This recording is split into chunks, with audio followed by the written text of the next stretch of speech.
Good afternoon, good morning, good evening, wherever you might be in the world. We are here, we are Legion, we are one, and we are all those other phrases and things that they say. So the first, well, I'll welcome Greg. Greg's been before, and I think you know everybody else. But the first thing I think we've got to ask is, Nikola, that aeroplane. Yes, no, Yeah. maybe? What about it? Well, did you find it? I've done 2 flights in the last 2 days and no sign of it yet. But I will have to get in closer to the ground because at some point I noted the shadow of the plane I was flying with on the ground, and it is small. And that is potentially, it's actually larger than it should be, you know, the plane being higher up. Oh, I see. So perhaps at the altitude I'm flying, that plane would be something like a speck of dust or something. Like, okay, maybe, you know. But I thought you were doing all that. But your video said it was proximity flying. What does that mean now in your world? Does that mean like 50 Yeah, but the meters thing away? is, no. The thing is, the proximity flying is only possible on the side of the mountain that actually has clear view of the ground. Oh, yeah, okay. The ground is behind the mountain, so that makes it kind of difficult. Oh, so you're gonna but I think probably the thing to do is fly the second one into the scene of the original crash, and then look. So if there's two there, it'd be much No, easier come to find on. at least one of them. It's much easier. Just replay the T-log and have the second plane fly the same as the first. And I can get you. I have a deal to propose you, Nikolai. Yeah, you always, Louis. You always assume I'm using telemetry. Please. No. It's something good for you. It's something good for you. I was speaking about putting a believer together, and I pointed your blog to someone which can solve your problem of spiral up to return to high to home height on a spiral. And who's that someone? It's Mr. Tridgell, because he was very impressed. He was very impressed with your believer assembly guide. So get your assembly guide of the believer on the ArduPilot wiki, and you'll get the effort of getting. Come on, it's an open source project, so each one contributes what he knows best. Go and get your believer put together on a ArduPilot wiki, and don't worry with the rest. Okay, so right. Okay, so I assume we should be seeing that failsafe thing revamped soon? Yes. All right, sounds good. I'm game. Okay. Waiting for the PRs on the ArduPilot wiki. How to put a believer together? Okay, wait. Where do I do that? I'll teach you offline. Don't worry. What? It'll sort you out. It'll sort you out away from this. Right. So that's the first. Oh, the main miscreant of the hours disappeared from the shot. That's a pity, because I was going to say, before Bruce wanders back to his seat, oh, he is wandering back to his seat. Have we all seen the new app that we can download and use in New Zealand to report our friends and colleagues? What do we all think of that? Crap. Is it the Tinder for drones? Tinder for drones? Well, I don't know about that. It's fantastic. It's brilliant. Oh no! I think it's really good. It's really good because, I mean, I for one will be spending all day reporting drone sightings because I am at an airfield where they fly model aircraft. So every time someone takes off, I'm going to file a new report because it's my responsibility as a hysterical member of the public. But this thing is so bad in so many ways. It's designed to feed the public hysteria, the anti-drone hysteria that the media has created, because now you can create your own list of reports. You can sort of get a high score. How many reports have I filed this week? Because it keeps a track of them all. It's like a game. It's really interactive and fun. And Not only that, but if you look at the web page, they've got a picture, 1, 2, 3, how to report one of these evil baby-killing drones, and it's got a lovely young lady with nail polish on and a high-vis jacket standing by the sea, and you can see that she's looking out. Yes, where's the violation there? No, she's looking out over the ocean, and of course, we all know the most dangerous place you can fly your drone is miles from anywhere over a large expanse of open water. So yes, if you see a drone in those situations, you should report it. She's flying it over the ocean, and then she's waiting quite patiently for the updates on her report so she can find out who's been arrested and jailed. But the interesting thing in those photos is there's no drone. There's pictures how to do it, but there's no drone there. But if you don't see a drone, report that too. It's like, oh. So, but to look behind the scenes at what's happening here. Now, this has been funded by Airways. Airways is the company, not a government department. It's a company, a for-profit company that's in charge of managing the airspace from a air traffic point of view. They run the air traffic control. They run all that sort of things in the terminal facilities. So they are a commercial business. Now they've looked at this drone registration thing and said, "Whoa, there's money to be made here." So they are very strongly in favour of compulsory drone registration here in New Zealand, despite the fact that CAA is very much opposed to it because they quite rightly have said it won't change a thing, but they're in favour of it because they can make a buck. So what they've done is they have rolled out this app, and if you look at the bottom of the tracker app page, it says funded by Airways at the bottom. So they rolled out this app, so people will suddenly download this app and start reporting drones everywhere. Every time they see a drone, it's a possible infringement of the law, so they're going to report it. So I expect to see in 6 to 12 months' time a press release coming out of Airways saying there has been a dramatic upsurge in the number of drone incidents reported. That's justification for compulsory registration. So all they're doing is providing the hysterical public with a mechanism for filing these reports so they can then leverage that and go to government and say, see, we told you we need to have registration, otherwise this is going to really get all bad. So it's just a simple tool paid for by a commercial operator that has a lot of money to be made. And what I want to know is, last time I checked, there are 160 incidents, I think, in a year filed involving drones, recreational, was it RPAS? So that's 150 incidents in a year. Now, when I compared that to the number of incidents involving manned aircraft, it's a tiny fraction. There are far more manned aircraft incidents reported every year than unmanned. So where's the app for reporting low-flying aircraft operating in an unsafe manner? Why can't I report the big problem? I can only report the tiny problem. Come on, Bruce. Can I use that app too? Oh, I dare say you can download it. Oh no, actually, it has GPS coordinates automatically included, so they know exactly where it happened. Okay, so they probably would discount the ones from Portugal. Okay, but I can do something. I can see one of your YouTube videos and report it continuously from here. The comfort of your own home. Yeah, perfect. But surely you can't. Surely the RPAS model aircraft community over there will download that app and start. Why can't you report? Because how do you know there's a man in that manned aircraft? Of course, it could be a drone. You don't know there's a man sat in it. So when you see that low flying aircraft, report it. Exactly. But the problem is that this is actually going to be contrary to safety, because at the moment, if someone sees a drone flying near an airport, then they'll contact and say, look, there's a drone near the airport, and people will go, oh, shut down the airport, and safety will be preserved.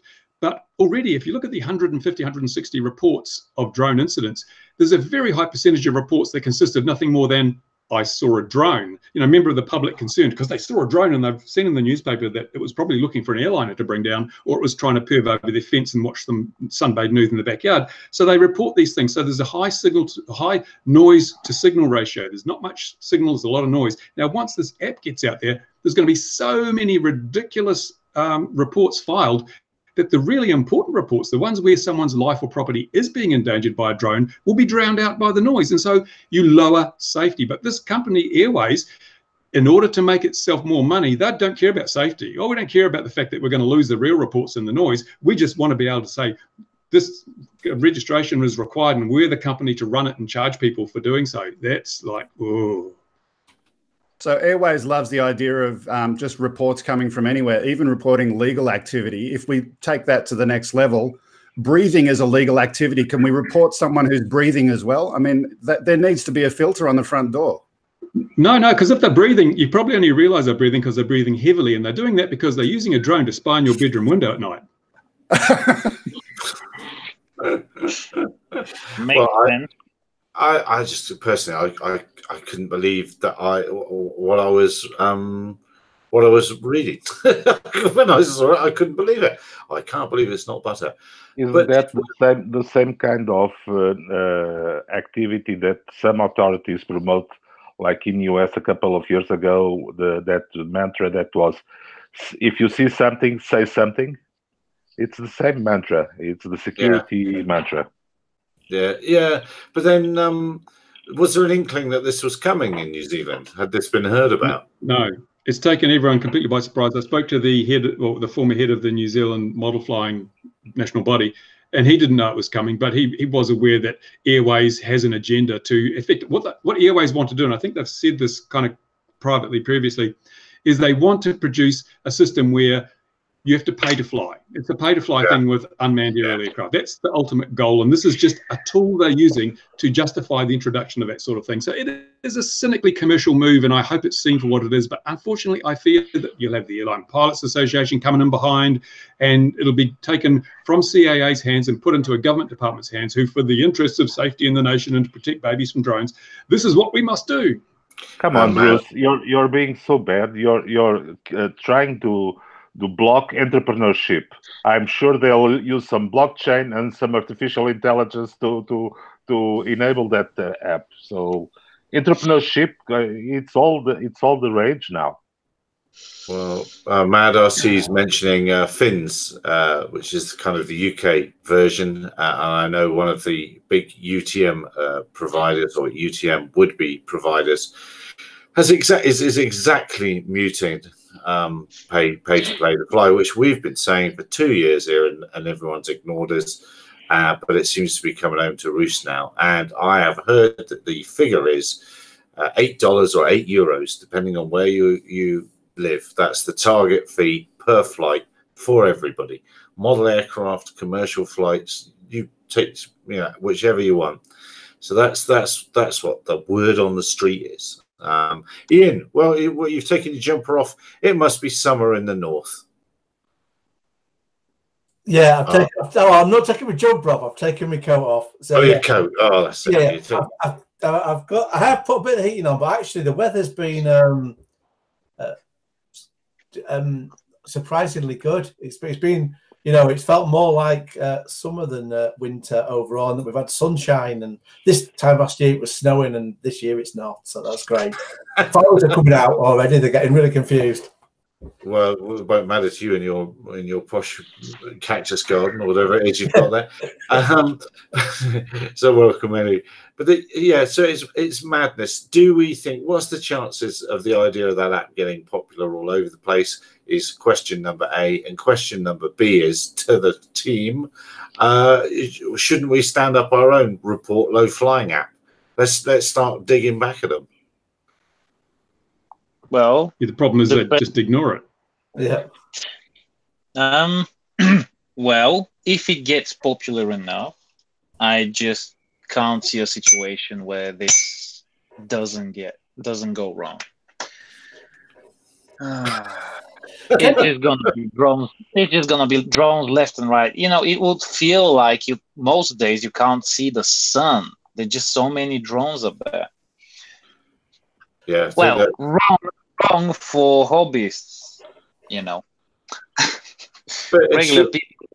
regular people will just have one more app to pull their attention to their smartphones. Well, I do wonder what the adoption, other than the people, the real NIMBYs, definitely. I'm going to have that. Have that right now. What I want to know is, will pilots sitting in their cockpits of their A320s be using this app to get the pictures we've been waiting for to prove that there was a drone? Somehow I don't think they will be. No. It's a very good point. That's going to be difficult, yeah. A question, you might have already covered this whilst I was dithering about outside. So I've seen a bit about this app. So the idea is that you report drone sightings with it. So is it a case of you hit it and it takes a photo and sends it off with your location as a report? Yeah, well, it's better than that, as Bruce. Well, Bruce, you know the whole scoring system and everything. Perhaps you'll explain to Ian what the lucky user can do. Yes, it's obviously designed to appeal to one's sense of competitiveness, because it has a list of your previous incident reports or your previous complaints. So you can actually sort of try and get a high score every month. How many drones can I report this month? And you compare it to your friends. And I got 20 drones last month. I got 25. And there'll probably be a national scoreboard put up somewhere. And it'll become a new sport, a bit like Pokemon, Dronemon. Oh, there's a drone, click, click. And so it's going to appeal to the worst part of everyone's character, the competitive part. And it's going to turn drone potting into a sport. Just thinking though, it's a photo, not video. It's just boom, here's a quick photo from my phone, is it? Well, it looks like photos. I mean, I don't know. We all know that you can't get photos of a drone. They just don't show up because otherwise we have them everywhere. But there's not a lot of advance. I've signed up for the app because as soon as it's out, I want it. I'm going to be reporting. Every 5 seconds there'll be a report from the Tokoroa airfield, and eventually they'll say, oh, Tokoroa airfield, that's okay. We'll ignore those reports. And then I can do bad things, and when other people report it, no one will care. I think what you should do sorry, just to jump in quickly, you should get the app, get Kevin to have a look at it, especially if they've got an Android version. Because I think what you do is send a HTTP request.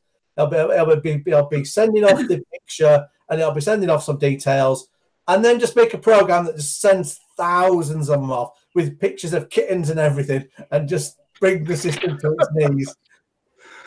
I'm just wondering, Bruce, if you can go and get a drone, some fishing wire and a stick and go and take some photos out the front of Parliament House. I have very good video effects software. I can do anything. And Mick Monroe is making a very good point. Who will be investigating this data, particularly to its validity? Well, that's an interesting point too, because I think Airways are trying to set themselves up as enforcers of drone rules. I think they want to become the authority that enforces this stuff, because CAA doesn't have the resources. They can't. I mean, I think in the last 3 years, we've probably had 2 prosecutions for drone-related offending. When you compare that number of prosecutions for manned aviation, again, it's a tiny problem, these drones. But I think what Airways would like to do is become basically the boss of drones. You know, we make the rules, we enforce them, and we make the money out of it all. So you can say, call me cynical, but I'm not cynical. I'm just old and experienced. Bruce, I've already reported you. I saw one of your videos, and as I was setting up a new Android phone, I just told him I was in Tokoroa, and I just reported you. Yeah. So, there's a knock on the door. Yes, that was quick. Let's wait for a knock on the door during this podcast. Yeah. Well, no good can come of this. Sorry, say again. We're gonna be waiting for a while. Yeah, I think so. That's gonna be a long podcast.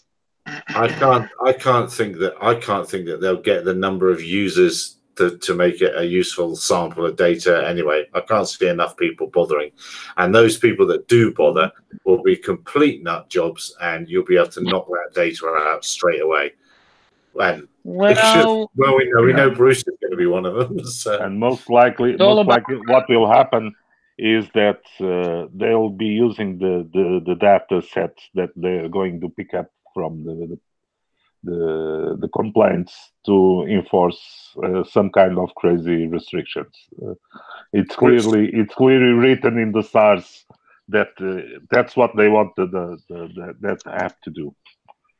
Well, I wanted Ian to come back and join us. I practically begged him because he did a fantastic thing with freedom of information requests on what was reported to the police last year in the UK, and it was basically nonsense. Can you just remind Ian, if possible?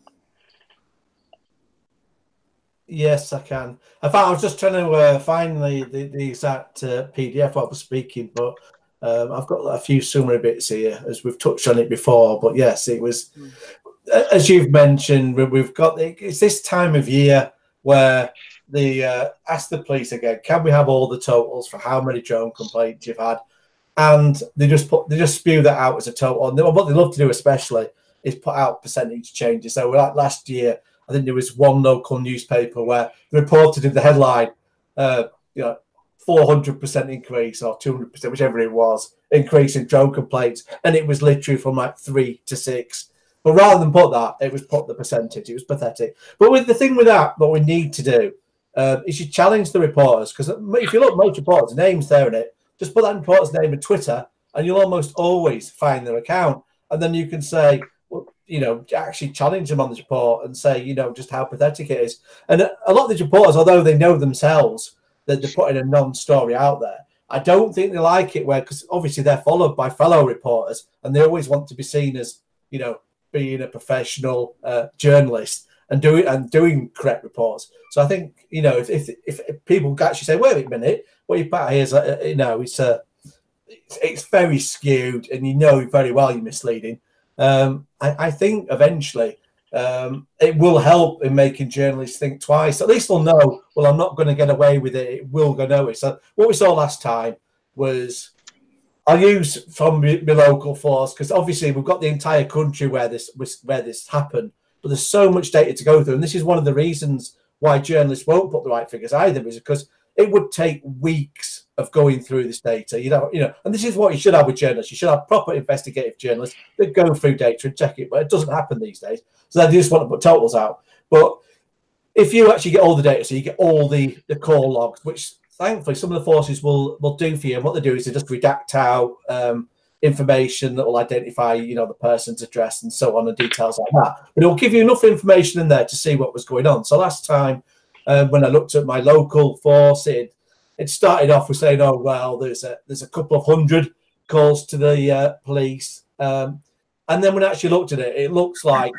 at maximum there would have been around about potentially 15 legitimate calls out of that. And even then, I couldn't find enough in the data to even suggest they were really legitimate. I think there was only one where you could hand on heart say, yeah, that was a drone problem, was when a drone had hit somebody's car and done some damage to it. And fair play. You know, that's reason to complain. That's why it'd be good to have sort of compulsory insurance, or at least that could have been covered. But it doesn't mean that someone had done that recklessly anyway. It could be a genuine flyaway and it's malfunctioned and it's gone down and it's crashed. So even there, we don't know the story behind it. But what we did see in the call reports, I mean, particularly funny ones, was a report where someone had called in and said, it looks like there's exploding drones in the sky. Obviously fireworks, but that becomes exploding drones. Obviously, we've got the normal responsible operators reporting their flights. We then had all the silly things where there's actually drone owners reporting the theft of their drone, and that goes into the statistics. There was an identity fraud where someone's credit card was used to buy drones, so that becomes a drone complaint. And it carried on with that theme throughout. And again, it was if, you know, a drone operator was assaulted, it was just basically the word drone or to the police, and that just isn't a fair way of totaling it out. It should be, to be honest, part of this problem is the police's own system, and it'd be good if they actually put, because they can. I think really, if something becomes a big enough issue, they can alter the system so they can put a bit more selections in there, so it narrows it down. So it could actually say, this is a call that relates to drones, like an operator calling in, and one could be, this is specifically a complaint about drones. And if we kind of had that, that would begin to help narrow it down. But at the moment, it's not. It's a database, free text search on the text that's in there, and that just isn't reliable. Well, obviously, that's what we've been bombarded with. So frustratingly, again this year, I've had to put in the same request. Can I have the totals for the drones? But now, after what I went through last year, I thought, and whilst I'm at it, can I have the total for fireworks and can I have the total for snowballs? Because what we know last year was there's far more complaints about snowballs and fireworks than there ever is about drones, significantly more. This year won't be a good one because we have virtually no snow. No snow, yeah.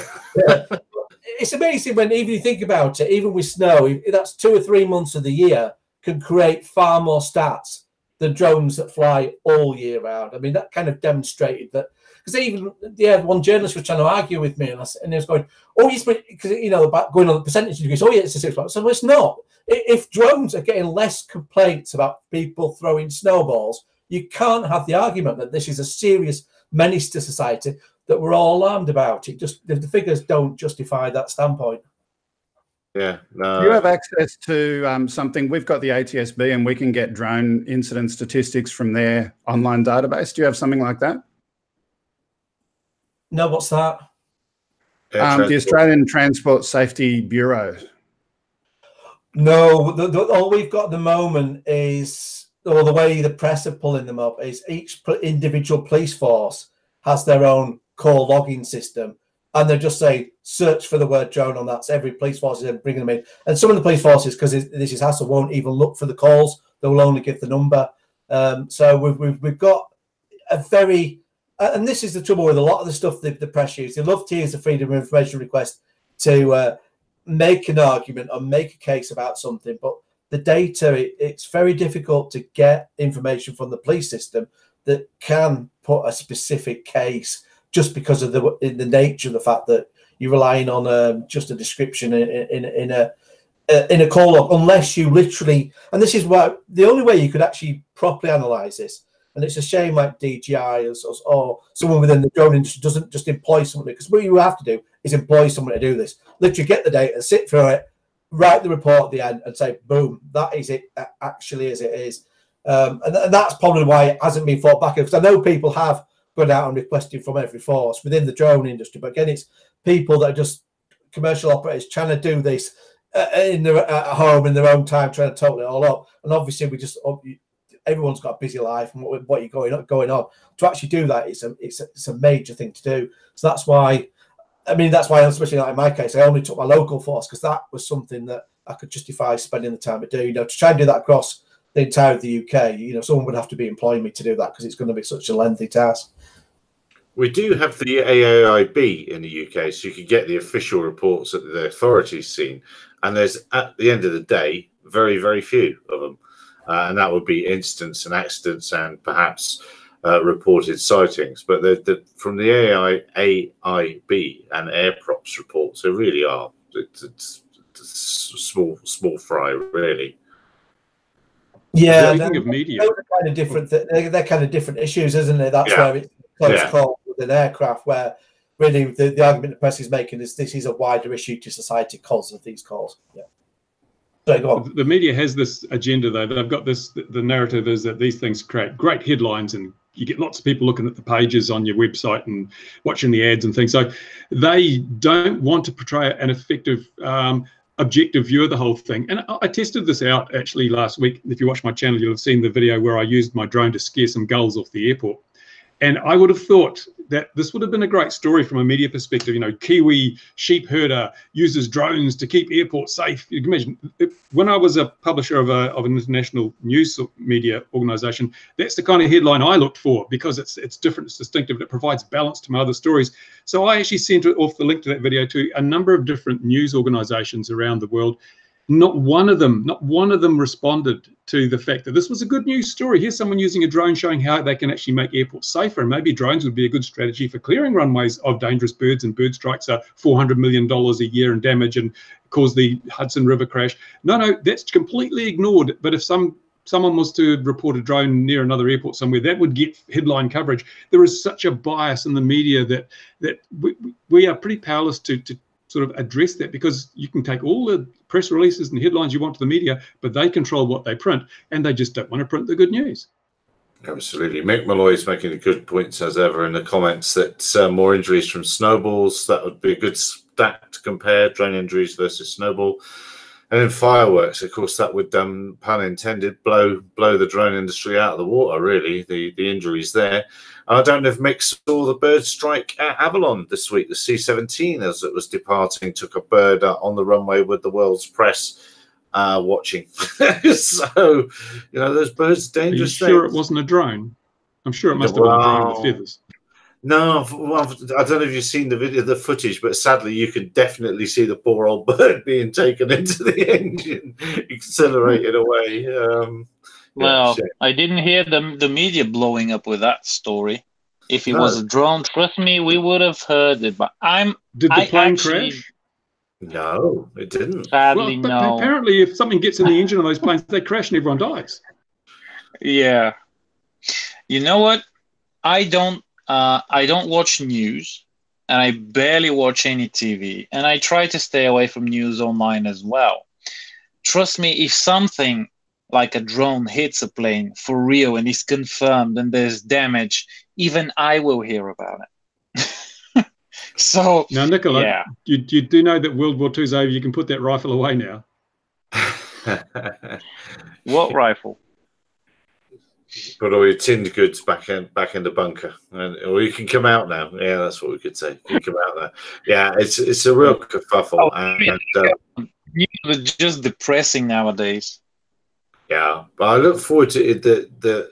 Well, you'll be able to compare it in year on year and see what the change has been and see if it's any more granular with the new reports. Yeah, I mean, I'm not expecting to see anything too different other than maybe numbers increasing, because it's as I said before, it's a self-fulfilling prophecy. Because as long as the media keep going on about drones and saying you need to be concerned about them, you need to report them, people are going to keep calling up police, which adds to the stats, so they can use the stats against us again. And I think also, especially in the aftermath of Gatwick, a lot more commercial operators would be feeling, well, I better just go and call the police. For peace of mind, even though I'm not doing anything wrong, it's just saves the hassle of somebody, member of the public seeing them flying and reporting them. It's somebody might as well just preempt it. But I did notice I try not to read those newspaper stories now because I know exactly what they're doing and it'll just wind me up. But I did glance at one recently, and you could just see the way the examples are going for. There were so few. They've obviously just had to go through every call log looking for anything. So I think even with that, they did mention one where a drone had hit a car or some property. And then it was on the other one, which is always to try and find one that's been reported flying near a school. There's nothing actually there as evidence that anything's actually happened, but the very fact they're trying to put two and two together, it's a paedophile flying it, is basically what they're trying to present. And I think we'll know when I've looked at it, and I'll let you know. But I think we'll see fairly much the same as previous years, where it's generally people just seeing drones, not having any reason. It's not actually done anything that they can report, but they're just concerned. Because there's this again, it's there's these urban myths that go around. So I'm trying to think of some good examples. But for example, there's utility companies. They write marks on the pavement to say, I'm gonna drill here and so on. And this myth has come out, and it's called the Da Vinci Code, that somebody put on social media, that these codes were being written by burglars to say this is a vulnerable person's house and so on. Utter nonsense. But it then spread as a story, and it keeps going up over and over again. And now what's happening with drones is they're presenting these stories. Burglars use drones, and they'll be checking your house out. So that's why people, again, are calling the police. Think, oh, it's burglars. It's like, no. Your smackhead that needs his heroin isn't stopping all his fixes to go out and buy a drone and a tablet and learn how to flash firmware and all the other stuff you need to do to fly a drone. But it makes a good. It's one of those things where it makes a story, and people will start to spread it. And yeah, unfortunately, we've got all that to contend with. Yeah. Now, Greg, you're no stranger to calling out authority and trying to find out what's what. And in Australia, you had a couple of shootdowns. Perhaps you could tell us about the shootdowns first and sort of where we're at with that story. Sure. The first one that I heard was the Canberra location. It was just outside of Canberra on the border back to New South Wales. A power company, Evo Energy, had contracted a third party, and this drone that they were using to survey the power lines was shot down by the landowner or someone on their land. We don't know who yet. The drone was reported to be worth $500,000, a LiDAR-equipped drone, or at least that's what's being reported in the press. I don't know. I haven't seen the drone, so we don't know that yet. However, nothing has happened. It's still being investigated. It's under investigation. And when I saw nothing happened, I did some more digging, and there was another incident earlier in the year in New South Wales. So I'll talk about that one because a lot of people won't have heard about that one. The New South Wales one, there's a guy who is actually in custody at the moment, right? So a drone was shot down. The drone was being operated by a real estate photographer. The person who was in the house at the time obviously was not the property owner, probably a tenant, shot the drone down. Police came, checked out his house. Found firearms and drugs. The firearms were not registered, etc., etc. And so he's gone off to jail. He's gone off to jail on firearms offences and also on drug-related offences. So that's a good thing. He's a bad person, put away. But my question is, what's happening from an aviation perspective? This is an aircraft, and the second aircraft this year that's been shot out of the sky. Sure, it's unmanned, but it's still an aircraft. And I contacted CASA. What are you doing about it? Well, the local police can investigate that. We're not going to take any action at this time. Contacted the ATSB. Have you got a report on this? No. Okay, it's mandatory to report these things under your legislation. Are you going to do anything about it? No, that's CASA's job. So then I contacted the local police and asked them, what are they doing about it? Have you contacted the aviation authorities? Well, in the case of the Canberra one, they had contacted CASA. So we've got this big finger pointing thing.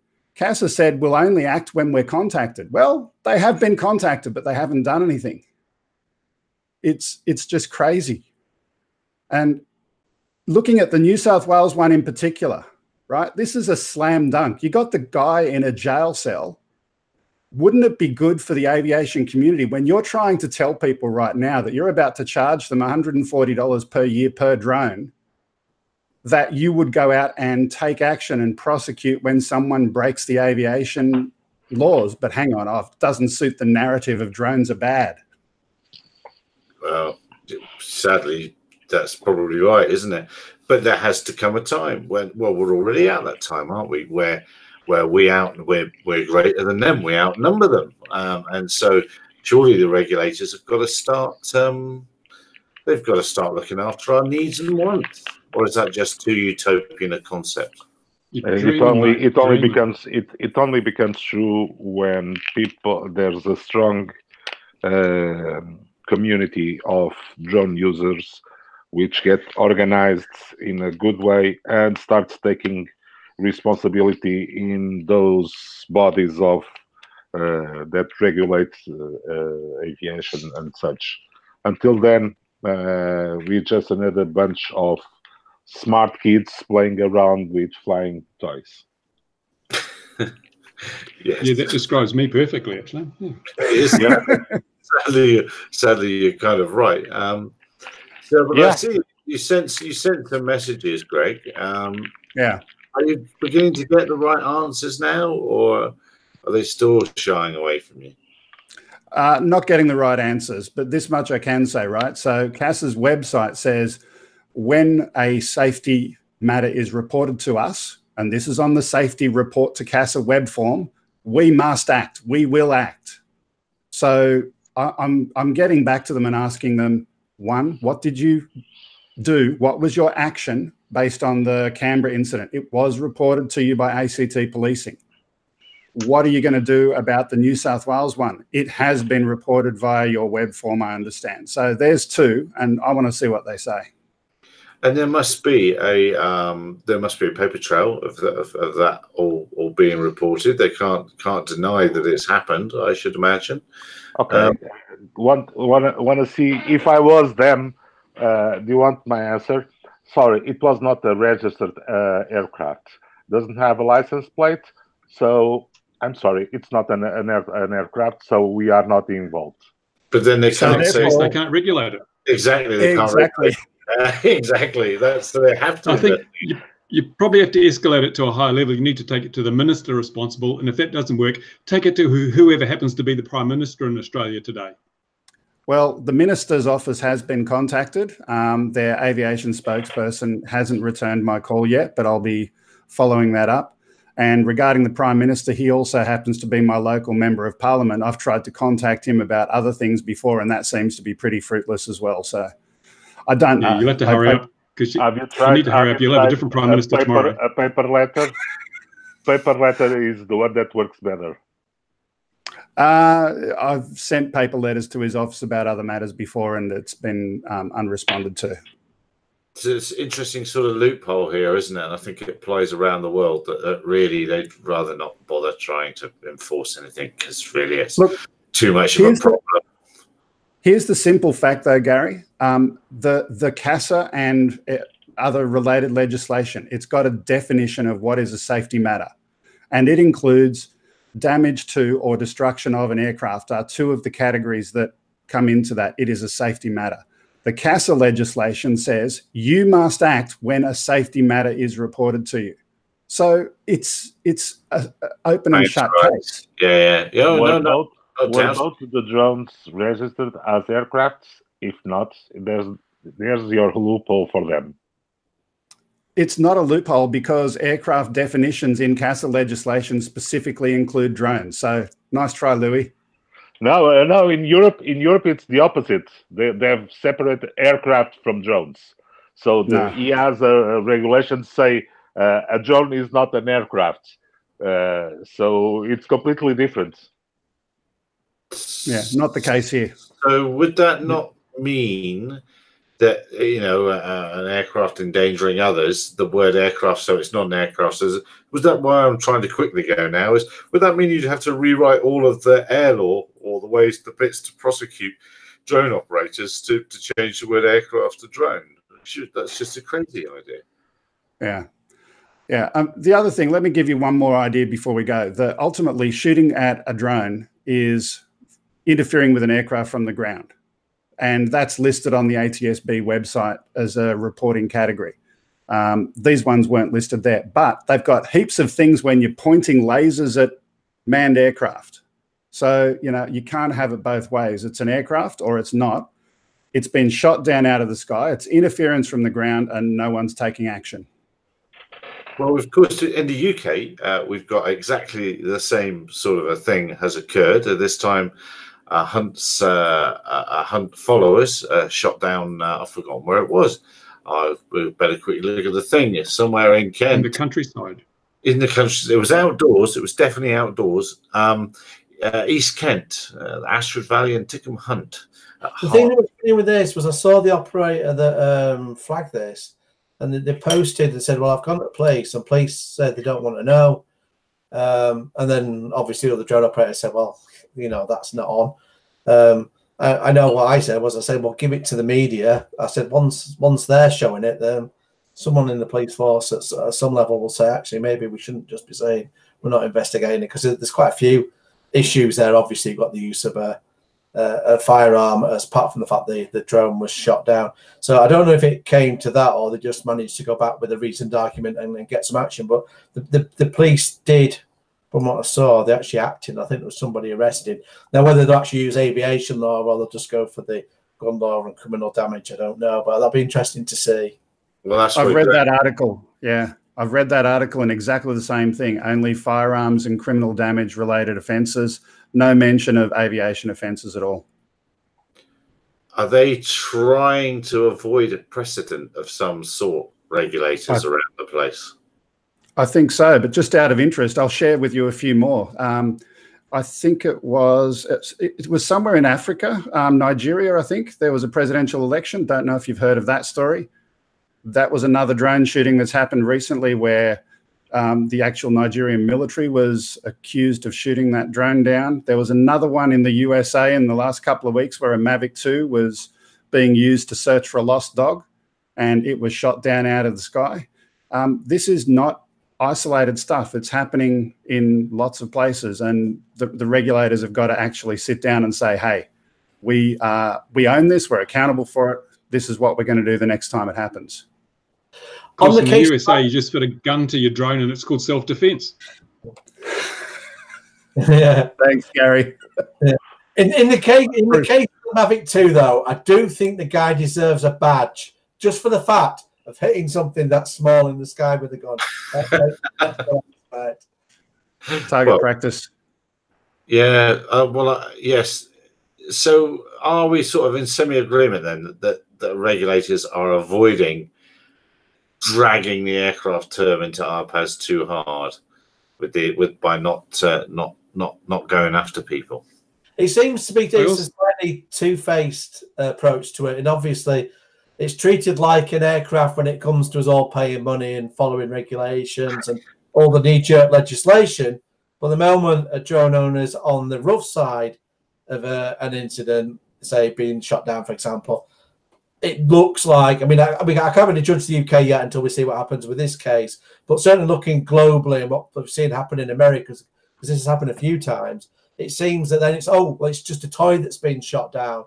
you know, I think it's very unfair if you're going to have, if you're going to say, no, we're treating this as an aircraft, and the moment you've got a genuine gripe of somebody causing damage to it, it's not being treated equally as seriously. I think it is genuinely unfair that you have that disparity.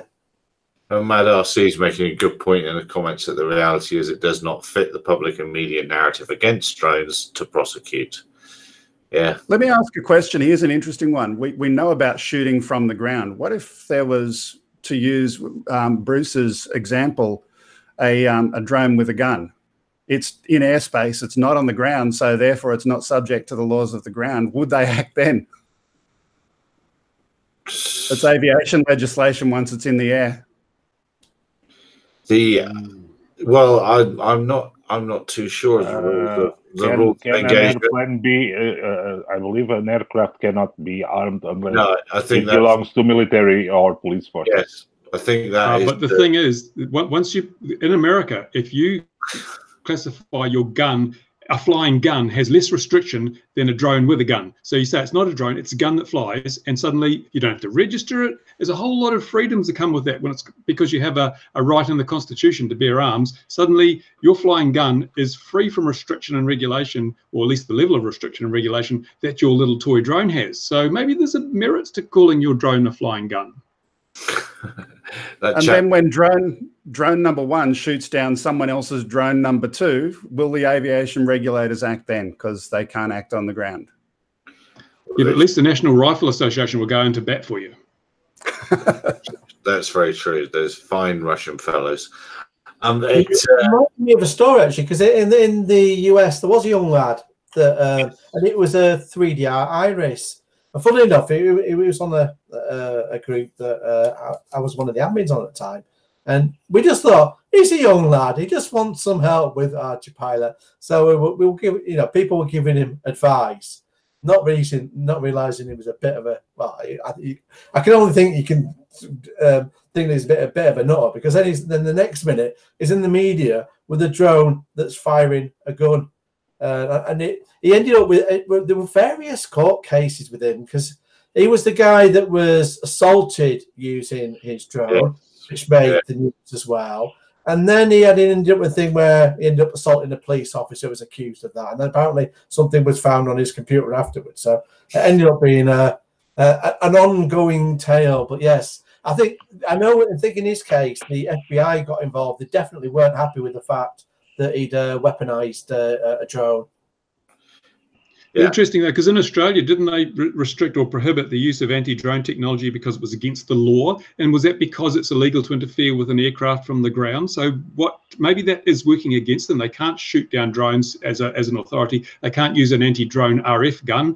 They can't use nets because you're interfering with an aircraft. So the safety of an aircraft, their own laws have ankle-tapped them. Absolutely. Yeah, absolutely, but which aircraft are they protecting the safety of the drone or RPAS, or are they protecting the safety of the 747 that happens to be going behind the drone 10 miles away?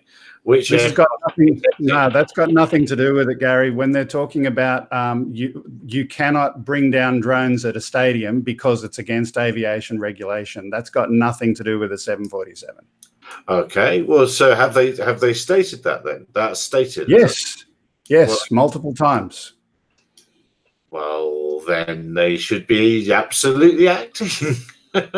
Be very interesting. Who's the head of the aviation authority? We'll need to write to them. Don't know the head of the aviation authority personally, but yeah, I've been working through their media liaison team, and it's been interesting reading their responses. I'll say that much. Trouble afoot. Blue Flyer, I'm back. Hi guys, hello Blue Flyer. I've kind of forgotten what it's so good to have a reasonable and approachable aviation authority regulator here in Portugal. We can switch because if our government would be as reasonable as the aviation authority, it would be a very good environment to fly jobs. Currently is okay, not as bad as in most of the European countries, and apparently also as in Australia. But it's okay because EASA is coming to ruin that. Yeah, EASA is coming down with the crazy regulations. Let's see how it comes. Did you manage to read those EASA regulations? I haven't. They've been approved, but I haven't found. They've been approved, but we only have the request for comments version. So it's better than, come on. If you try to fly a drone professionally in Belgium, forget it. It's completely nuts. And even though we are on a European community and no borders except for those guys that want to sail away, they get the anchor off their island and going to sail away.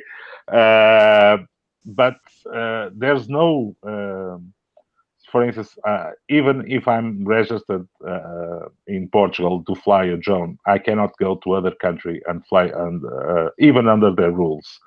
So there are countries that, for professional users, demand that the company that is operating is local. So it's completely nuts. At least EASA regulations will be level playing field for all. That's good. Which bit do you fear the most?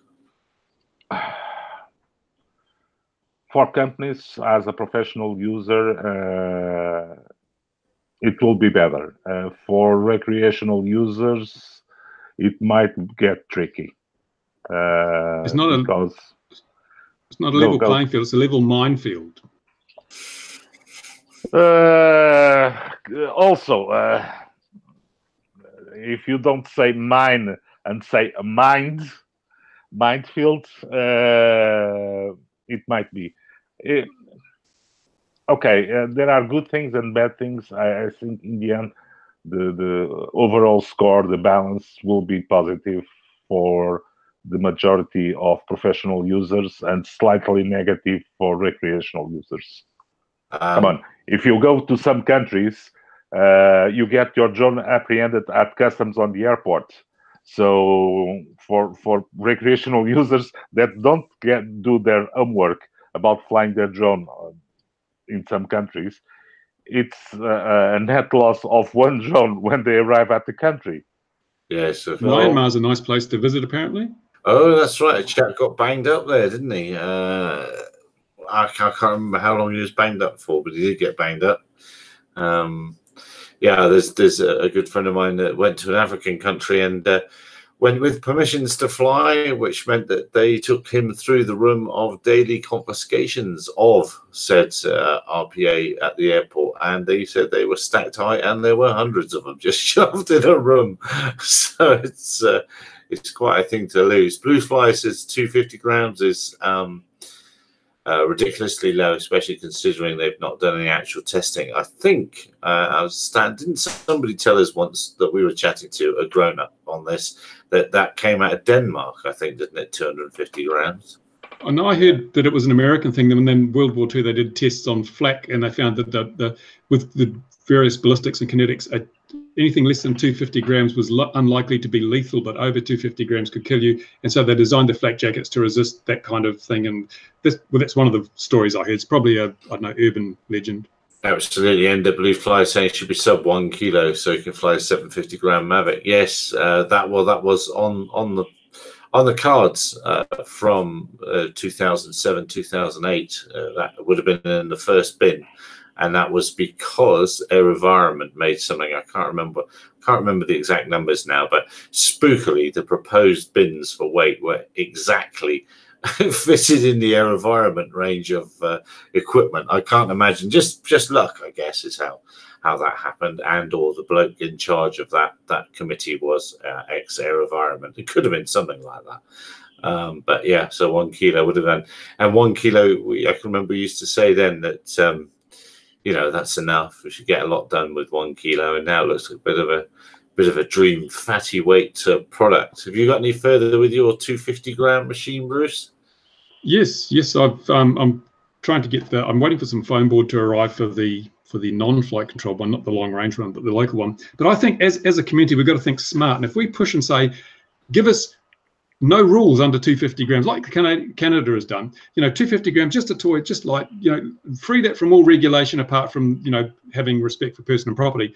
And then you won't have all these problems dealing with children's toys and things. We roll that out now, and the regulators are going to go, oh, yes, well, all these problem drones are 1 kilo or 950 grams. Yes, we'll give them 250.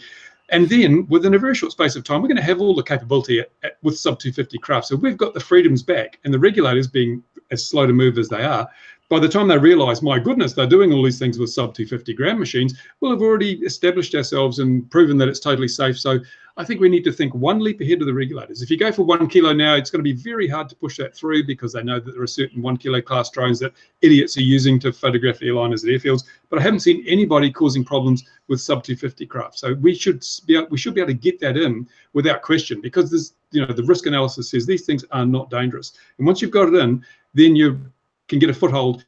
But at the moment, everything's sort of, up in the air. We need to just define our little piece of territory that we want to own, and own it, and then prove that it's safe, and then leave the regulators to regulate all the heavy stuff that really is a risk. Yeah. No, I agree. And I think, look, we've got, this is 5 minutes to the hour, so I think I need to ask, well, did anyone else see anything else this week that really caught their eye? The weapons manufacturers outgunning for drones. Did you see that story? The weapons, we're going to deal with these drones. This is how we're going to deal with the Gatwick situation. We're going to create this massive laser that will melt them out of the sky. Illegal in Australia, but elsewhere in the world, they will melt drones out of the sky. And I was thinking, my goodness, here we have the two biggest threats to aviation are drones and lasers, and they're going to put them together. Oh my goodness. And all you got to do to get around this is paint your drone a highly reflective silver color, and then the first time they use this laser beam, it'll blind every pilot in the air. All the planes will crash, and that's the end of the problem. Fair enough then. That's well, that one was very easy to resolve. I'm glad we moved that one out of the way. What other problems in the world can we put to bed then? I think if we take Bruce's solution to the extreme, then the laser radiates, fries all the birds in the sky, and hunger is cured. And at the same time, chicken dinner. Chicken dinner. At the same time, with your underpants on your drone, your tinfoil underpants, you're going to be blocking GPS, so you can get around the no-fly zone at the same time. And also, we don't need to worry then about this GPS rollover week either, or whatever it is that's causing so many spurious worries all over the place. Okay, so we don't have a problem. We don't have a problem with GPS rollover on drones, at least on Ardo pilots. We won't be having any issues with that. Will General Aviation and their fancy custom GPS systems have any issues with the weekly rollover? Yeah, because it was all made before 2010. All aviation technology is at least 3 decades old. So the TCO GPS is for ADS-B. I mean, are they compliant with that? We'll find out, won't we, soon? Yeah. If we see a spat of drones blamed for not being, for general aviation to be grounded for 2 or 3 days, we know who to blame. Drones, not the GPS weekly rollover. The world will turn into a Bermuda Triangle. We'll see aircraft flying along on air traffic control computers and suddenly disappearing and reappearing in 2009.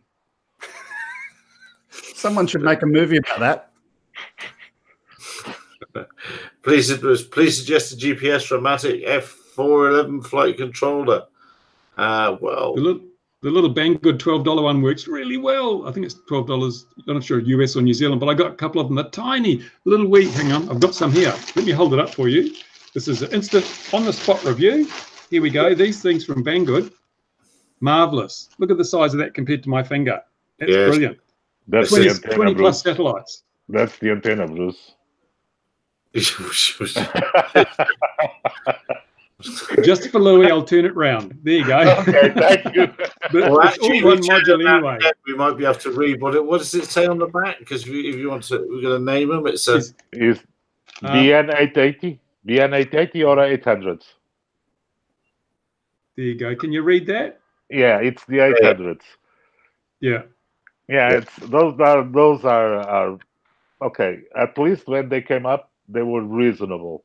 But there's a better model if you want to that saves configuration, which is the 880. Been there, bought those. Yeah, not all of those have got the little battery for the memory for the for you doing your firmware. Chris is saying BN220 and is recommended. So if iForce 2D recommends it, if it's good enough for his wardrobe, it's good enough for anything. So yeah. So there we are, Blue Flyer. So I'm going to ask again then, does anyone else have anything else before we head away? Ooh. Just a small one of note. I guess it's a positive slightly drone story. Sky News today done a photo. There's, unfortunately, as Bruce has mentioned on the previous week, the one issue we do have in the UK is a lot of knife crime. And unfortunately, quite a few teenagers getting murdered with it. So there've been a couple this week. And at the scene of one of them, they set off, it looked like some S900 style drone. I assume to map the area out, something that police can use it for intelligence afterwards. But it was just interesting to see, you know, just in day-to-day policing now that you're seeing more drones being used. Yeah, well, we definitely. The S900s, come on. Be aware that apparently DJI has discontinued both the S900 and the S1000. Are they replacing them with something else? Yes, with the closed ones like the M200s and the M600s, which are all in one, so you cannot get whatever flight control you want. Yeah, because there's quite a few people that still like the DJI frames, but like to put on different flight controllers, which you won't be able to do after those. Yes, there's a problem now. There's a problem now that we must find a manufacturer that does as good as the S900 or the S1000R to put whatever flight controller we want. There's an issue there. If you go to the industrial site of DJI, it's already unavailable to purchase. So, police intelligence, isn't that an oxymoron? Wow. We should be careful what we say there, that sort of thing. Blue Fly's asking, has Nikola found his plane? And no, he's not. But he is going to get his spiral climb, get out of the way mode. That's his birthday gift for this year from the LG Pilot crew. And on that note, going once.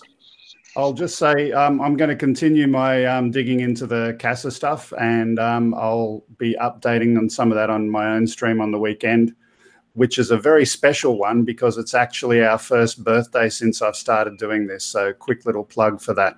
Of course. And where do we find you? What's the YouTube channel for that, Greg? Oz by Drone. OZ by Drone. OZ. The Wizard by Drone. OZ by Drone. F450 and F550 is being discontinued too. Any idea on that, Louis? The F4, you mean the CPUs or the frames? The frames. The frames, I believe the 450 and 550 are already discontinued for quite some years. Okay. All right. Well, there's your answer. Gorilla drones. And on that note, I say thank you very much, gentlemen. Once again, thank you very much, dear viewer, wherever you might be in the world. I hope you have a lovely rest of the week. And if you're going flying this weekend, be careful. And if you're in New Zealand, don't forget to report anybody that you see. Just report them. Report them all. Report them relentlessly. Don't forget, join us 2100 GMT next Tuesday for more nonsense. We will see you then. Take care, everybody. Bye-bye. Bye-bye. Bye-bye.